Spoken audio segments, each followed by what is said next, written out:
એટલે એમને ડુંગળી પાડી હતી નીચે. પોર્ટેબલ સઘડી ગરમ ગરમ સોયાની વડીઓ અંદર નાખેલી છે અને સોયાબીન બિરયાની. આ રોડ ને માર્કેટ ને એવું બધું છે, જોઈ લો. પણ આપણી ગાડી લાગે બાકી એક નંબર હો. મને મારી ગાડી પ્રત્યે બહુ પ્રેમ. હેલો અમદાવાદ, કેમ છો તમે બધા? આઈ હોપ તમે બધા મજામાં હશો. હું પણ મજામાં છું. અને ભાઈ આજે અમે નીકળી ગયા છીએ મસ્ત બાબા નીમ કરોલી એટલે કે કેચીધામ નૈનીતાલ જઈ રહ્યા છીએ મસ્ત બાબાના દર્શન કરવા માટે. તો આખો પ્લાન તમને બતાવવાના છીએ કે ભાઈ કઈ રીતે અમે ફરી રહ્યા છીએ. અત્યારે હાલ તો અમે નાસ્તો કરવા માટે ઉભા રહ્યા છીએ. સવાર નીકળ્યા હતા અમે સમથિંગ 4 વાગે સેલ મારી દીધો હતો. 3:30 વાગે બધા ભેગા થઈ ગયા હતા. હું, નિલેશભાઈ, તપનભાઈ, ધ્રુમિલ અને તપનભાઈના સાડા આટલા નીકળ્યા છીએ અમે. અને હવે બધા બંકાઓ બૂમ પડાઈશું નૈનીતાલની અંદર. કેવું ટ્રીપમાં કેવી રહેવાનું છે? આ વખતે ટ્રીપ મજેદાર રહેવાની છે અને બહુ મજા આવવાની. કઈ જગ્યાએ જવાનું છે આપણે જવાનું છે કેચીધામ બાબા નીમ કરોલી નૈનીતાલ ઉત્તરાખંડ. જોઈ લો. આ છે અમારો ધ્રુમિલ છે. બોલો ભાઈ. ભાઈ હા મોજ છે ને? મોજ મોજ. જો આ મારા ભાઈ છે. પ્રજાપતિ સમાજની અંદર સારી એવી કોઈ છોકરી હોય તો જણાવજો. આના લગ્ન હજુ કરવાના બાકી છે. જોઈ લો. એકદમ ચોખ્ખો, સુશીલ, સંસ્કારી અને કમાતો કુંવારો છોકરો. નવરો નહીં. બિલકુલ નહીં, ના. આજના જેન્સીડાઓની જેમ રખડેલ નહીં પાછો. હા 6 જેનજી ભાવ. હા 6 જેન્સી પણ એમને જેવો નહીં. જમાના પ્રમાણે રહેવું. ભાઈ કોઈ હોય સારી છોકરી હોય તો કેજો રે ધ્યાનમાં. અમાર ધુમા ભાઈ ને હાલવાનો છે મસ્ત ભાઈ. લઈ જજો ભાઈ, લઈ જજો મફતના ભાવમાં. શું કહો છો? આ રહ્યા તપન ભાઈ અમારા આવી ગયા છે ભાઈ મસ્ત ચકાચક. અને આ અમારા શાળા ભાઈ છે. વાહ, યુનિવર્સલ શાળા ભાઈ થઈ ગયા નહીં? સાર્વજનિક થઈ ગયા છે. હા શું કહે છે ભાઈ? બોલો. મજા આવી. નૈનીતાલ હવે કેવું બૂમ પડાવવાની છે ને? નૈનીતાલ તો ખાલી એક સાઈડ પ્લેસ કહેવાય. મેન તો આપણે જઈએ છીએ કેચીધામ. કેચીધામ જ તે, પણ નૈનીતાલની આખી ટ્રીપ રહેવાની છે તો હવે કઈ રીતે બૂમ પડાવવાની છે ને? અરે બૂમ જ પડે. 6 દિવસ. 6 દિવસ રહેશે. 6-7 દિવસનો પ્લાન હે. એટલે હવે જતા જ હજુ 2 દિવસ થશે. જતા 2 દિવસ થવાની હે. જો ભાઈ અમે મેન અમારો નેક્સુડો લઈને નીકળી જઈએ ભાઈ. જોઈ લો. ખર્ચો કરાવ્યો. ખર્ચો તો ફૂલ કરાયો ભાઈ. જો હા કાલે જ ખર્ચો કરાયો. જો કાલે ટાયર નખાયું છે. ટાયર 2 નખાયા. આ ટાયર થોડા ઘસાઈ ગયા હતા કારણ કે આપણે ગાડી લીધી ને અને તરત જ તે સમજો કે 52,000 ચલાવી દીધી છે તો ટાયર નખાવો પડે. એટલે ટાયર નખાઈ દીધા છે. એટલે ટાયર નખાઈ દીધું છે. પાછળના તો કમ્પ્લીટ છે, બાકી બૂમ પડાવવાની થાય છે હવે કાયદેસર. 3 hours later. અત્યારે હાલ અમે દિલ્હી મુંબઈ હાઈવે છે ને ત્યાં આગળ ચડી ગયા છીએ. અને અમે ભૂલ કરી કે અમે જે હાઈવે જે પકડ્યો મેન પેલો ડાકોર થઈને આ તે દાહોદ ગોધરા થઈને MP થઈને આવ્યા છીએ. એના કરતાં તમે વડોદરાથી જ તમે વડોદરા જઈને ત્યાંથી જ હાઈવે પકડી શકો છો. થોડું દૂર પડશે પણ બેસ્ટ રહેશે એમ. હજુ હાઈવે પ્રોપર ચાલુ નહીં થયો એટલા માટે અમે બી એ વિચાર્યું છે. પણ મારા ખ્યાલથી અહીંયાથી વડોદરા બધું કમ્પ્લીટ ચાલુ થઈ ગયેલું છે. બધી ગાડીઓ ને બધું જ આવી રહ્યું છે અહીંયા આગળ. જોઈ લો. ખટારા બટારા બધું અહીંયા ટોલ ટેક્સ બોલ ટેક્સ બધું ચાલુ થઈ ગયું છે કમ્પ્લીટ. બસ જો આ હાઈવે ચડ્યા છીએ એટલે હવે વાર્તા પૂરી. હવે દિલ્હી જઈને સ્ટે કરવાનો થાય છે એટલે દિલ્હી પહોંચાડીએ ભમા ભમ. જોરદાર હાઈવે જો ભાઈ, એક નંબર. ગાડી તમે એકવાર જો તમે ક્રૂઝ કરી લીધી ને ભાઈ તો એ સતત 100 કિલોમીટર સુધી તમારી ક્રૂઝ એવી ને એવી રહેશે એમ. આગળ પાછળ બી નહીં કરવી પડે એવી જોરદાર. કારણ કે હાઈવે ઉપર અત્યારે કોઈ પબ્લિક જ નહીં. વિચાર લો, એકદમ સુમસામ હાઈવે છે અને પબ્લિક એકદમ ઝીરો નહીવત છે એમ સમજો. અમુક સાધનો જ આવે છે, બાકી કોઈ સાધનો આવતા નહીં. અને એક નંબર કાચ જેવો હાઈવે બનાવે બોસ. કોને બનાવ્યો? નિલેશભાઈ? નીતિન ગડકરીજી. અચ્છા, એમને બનાવ્યો ને?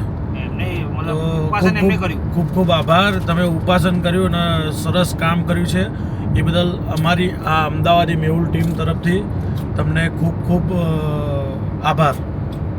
ચલો તો પછી આગળ દિલ્હી જઈએ.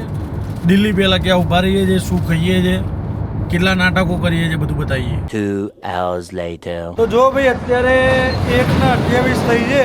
અમે જમવા માટે ઉભા રહ્યા છીએ. ધરા કરીને એક ગામ છે, કોટા પહેલા આવે છે. અને દિલ્હી મુંબઈ એક્સપ્રેસ હાઈવે છે ને ત્યાં આગળ ડાયવર્ઝન ચાલે છે ભાઈ. તો કોટા પહેલા થોડુંક ડાયવર્ઝન છે. મતલબ એક્ઝેક્ટલી સમજો કે કોટાથી 40 કિલોમીટર પહેલા છે ને થોડુંક કામકાજ ચાલી રહ્યું છે. એટલે બ્રિજ મતલબ જે હાઈવે છે એ કટકો છે ત્યાંથી કોટાથી પાછો ચાલુ થાય છે. તો અહીંયા આગળ જમવા માટે ઉભા રહ્યા છીએ. તો અહીંયા સેવ ભાજી ને સેવ મસાલા ને એવું બધું મંગાવ્યું છે. દાલ તડકા જીરા રાઈસ જે મળી રહે પછી જમી લઈએ અને ભાઈ નીકળીએ. જો અત્યારે રેસ્ટોરન્ટ છે, નામ છે મહાદેવ ભોજનાલય ફેમિલી રેસ્ટોરન્ટ. જો આ બધા અત્યારમાં નિલેશભાઈ તો ફોન મંત્રે અત્યારે, તપનભાઈ બેઠા હે.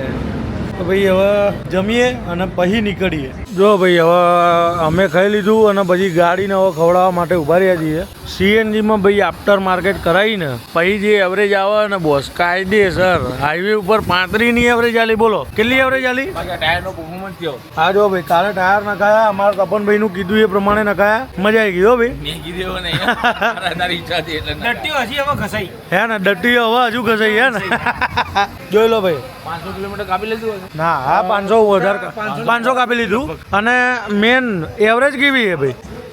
એ કંપની હા બરો ટાટા લેવલના પૂછીએ, કંપની ફિટેડ સીએનજીમાં એવરેજ છે કે આફ્ટર માર્કેટમાં? બોલો. કરતા 5 કિલોમીટરની વધારે એવરેજ છે આમાં. 5 નહીં વધારે. આપણે 5 કિલોમીટર એવરેજ ગણીએ ને, એવરેજ મતલબ આશરો હા આશરે ડે ટુ ડે લાઈફની અંદર ગણીએ ને તો બી હવે 5 કિલોમીટર વધારે હાલે હાઈવે ઉપર. હવે જોજો એવરેજ આવે ખાલી. આ તો હવે વધારે હાલશે કારણ કે હવે તો હાઈવે ટુ હાઈવે છે. હાઈવે થી હાઈવે જવાનું છે. દિલ્હી ના દિલ્હી નહીં પહોંચે, દિલ્હી નહીં પહોંચે. પણ આપણી ગાડી લાગે બાકી એક નંબર હો. મને મારી ગાડી પ્રત્યે બહુ પ્રેમ, બહુ પ્રેમ. જુમ્મેશ્વરી 5 જણા બેઠા હોય ને તો આમ ઘેટાની જેમ જઈએ કે. નેક્સોન જ લેવાય ભાઈ ટાટામાં તો. બાકી 7 સીટરમાં સફારી લેવાય. શું કેવું? ટાટા લેવાય, બાકી લેવાય તો ટાટા. ગાડી જ ના લેવાય. બાકી શું તમે શું કહેશો સાળાભાઈ? મજા આવી? જબરદસ્ત. હા પહોંચી જ જજો. 6 hours later. ફાઇનલી દિલ્હીની એકદમ નજીકમાં, એટલે કે 151 કિલોમીટર હજુ બાકી રહ્યું છે. અને અત્યારે હાલ અમે ચા પાણી નાસ્તો એવું કરવા માટે ઊભા રહ્યા છીએ. અહીંયા વચ્ચે જે સ્ટોપ આવે ને આવું બધું છે, કંઈક જોઈ લો. ફૂડ કોર્ટ ને આ તેને એવું બધું છે. બધા ચા પીએ છે. હવે શું કહો છો લે તપનભાઈ? હાટ તો લાગે પણ હાઈવે સારો છે. બહુ સારું. દિલ્હી નહીં આવતું નહીં જલ્દી? હું કહો નિલેશભાઈ, દિલ્હી આવે જલ્દી? ખબર આવતું જ નહીં ને, વાર લાગી રહી છે નહીં? બહુ વધારે વાર લાગી. દિલ્હીમાં કેવું છે ખબર છે? લાગશે વાર પણ આવશે મજા. હા. સવારના નીકળ્યા છે. પણ આપણે દિલ્હી જવાનું જ નહીં ને. એટલે હવે મતલબ મેન આપણે સ્ટે તો કરવાનો. એ આપણે કરવાનો આવશે પણ ગાઝિયાબાદ કરવાનો આવશે. દિલ્હી આપણે વટિંગ પછી આપણે દિલ્હી પ્રોપર નહીં જઈએ, સાઈડમાંથી આપણે નોઈડાથી ગાઝિયાબાદ થઈને નીકળી જઈશું. ચલો તાણા આવજો. અહીંયા હવે ચા પાણી નાસ્તો કરીએ અને પછી રવાના થઈએ. દિલ્હી જમવાનું આ તે રહેવાનું બધું ત્યાં કરવાનું છે. The next day. બીજો દિવસ છે. અમે ગાઝિયાબાદમાં રોકાયા હતા. દિલ્હીથી થોડા આગળ વટીને ગાઝિયાબાદમાં રોકાયા હતા. આ કંઈક પાછળ આવી હોટલ હતી ઇન્ડોમ મોટેલ કરીને, તો ત્યાં રોકાયા હતા. 1000 રૂપિયામાં રૂમ મળી ગયા હતા ભાઈ. એટલે સમજો કે 1500 કહેતા હતા પણ 1000માં મળી ગયા હતા. અને અત્યારે જો ગાડી બાડી ગરમ કરીએ છીએ અને હવે નીકળીએ છીએ ડાયરેક્ટ નૈનીતાલ બાજુ. વચ્ચે કંઈક નાસ્તો વાસ્તો કરીશું અને પછી ગાંવ ગાત્યા. અને જો આ રહ્યું ભાઈ ગાઝિયાબાદનું આ રોડ ને માર્કેટ ને એવું બધું છે. જોઈ લો આ બધું ભીડ ભાડ આ તે. અહીંયા બધું ટ્રાફિક જુઓ ખાલી ધમધમાટ. અહીંયા આગળ સૌથી વધારે છે ને ઇલેક્ટ્રિક વ્હીકલ ચાલે. ઇલેક્ટ્રિક વ્હીકલ જે પેલા ઈ રિક્ષા કહેવાય ને, ઈ રિક્ષા એવું ચાલે છે. તો ચલો હવે અહીંયા જઈએ, નીકળીએ અને તમને બી બતાવીએ. ખરેખરમાં ભાઈ આરિયા જે વેજ બિરયાની છે ને એ ખાઈને બહુ મજા આવી ગઈ. તો અહીંયા ઊભા હતા ભાઈ. અત્યારે આ જગ્યાએ જે બિરયાનીનો ટેસ્ટ મળ્યો ને એકદમ અલગ જ છે એમ. શું કહેવું ભાઈ? ટેસ્ટ કેવો હતો? આ જગ્યાનો અલગ જ લેવલનો ટેસ્ટ છે ને. અલગ લેવલ કા બંદા હે. અલગ ही लेवल का बंदा है ये. ગરમ ગરમ સોયાની વડીઓ અંદર નાખેલી છે અને સોયાબીન બિરયાની. સવારમાં નાસ્તો કરવાની ખરેખર મજા આવી ગઈ. Welcome to Nainital. અત્યારે ભાઈ નૈનીતાલ પહોંચી ગયા છીએ. આ જો તપનપુરી. હા હા જોઈ લો ભાઈ. હવે અત્યારે અમે પહોંચી ગયા છીએ એટલે રસ્તામાં જઈએ. અત્યારે હાલમાં અમે મેગી ને એવું બધું લઈને આવ્યા હતા. તો જો આ બધા કોથળામાં બધું લીધું. મેગી આ તે બધું બનાવીશું હવે.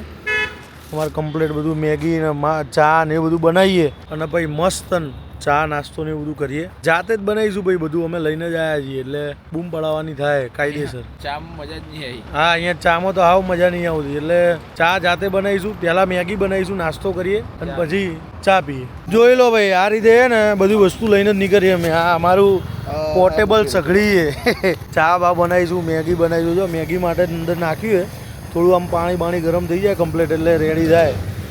અને ચા મોરસ આની અંદર દૂધ લીધું છે. જો દૂધ લીધું છે દૂધ. એટલે એમને ડુંગળી પાડી હતી નીચે. અલે આ તારી ડુંગળી સમારતા ડુંગળી નીચે પાડી. તારી કેટલી ડુંગળી લાયા હતા? કિલો લીધી હતી? કિલો ડુંગળી લીધી હતી ભાઈ હમણાં. ડુંગળી ને બટેકા ને ટામેટા ને એવું બધું લાયા અમારે તો. જો ભાઈ ચાલુ કર્યું શું? આવડું કે મેગી કેવું લાગ્યું? જાતે બનાવેલું હોય તો મજા જ આવે. આ ઓલી મેગી હતી એ સાદી મેગી કરતા યુપી મેગીમાં અલગ ટેસ્ટ है ना क्यों है ये मैगी जो है कि एना करता ठीक है મસાલો જુદો હોય ને. मसाला जुदो है बाकी बरोबर બાકી બરોબર.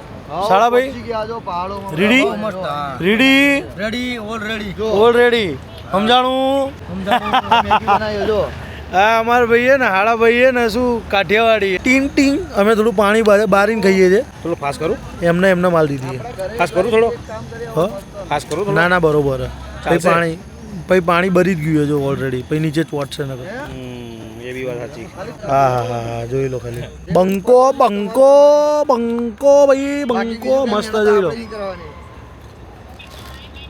નહીં નહીં પાછા કાપી પીલા મને કેતા કોઈ હો